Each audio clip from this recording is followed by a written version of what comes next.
ವೀಕ್ಷಕರೇ ನಮಸ್ಕಾರ. ನೀವು ನೋಡ್ತಾ ಇದ್ದೀರಾ ಶ್ರೀ 24 ನ್ಯೂಸ್.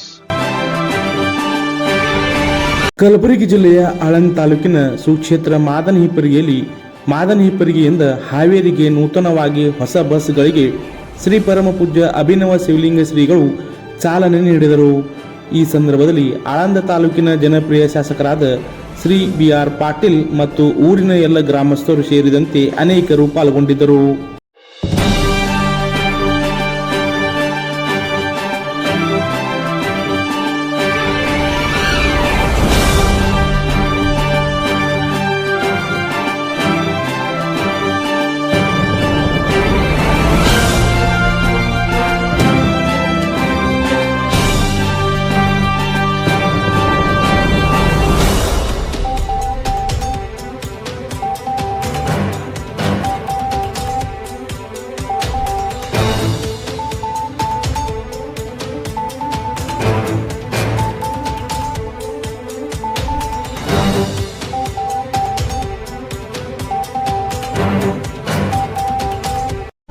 ವೀಕ್ಷಕರೇ, ಈ ವಿಡಿಯೋ ನಿಮಗೆ ಇಷ್ಟ ಆಗಿದ್ರೆ ಈ ಕೂಡಲೇ ಸಬ್ಸ್ಕ್ರೈಬ್, ಕಮೆಂಟ್, ಲೈಕ್ ಮಾಡಿ ಹೊಸ ವಿಡಿಯೋಗಳನ್ನು ಮಾಡಲು ಬೆಂಬಲವನ್ನು ನೀಡಿ.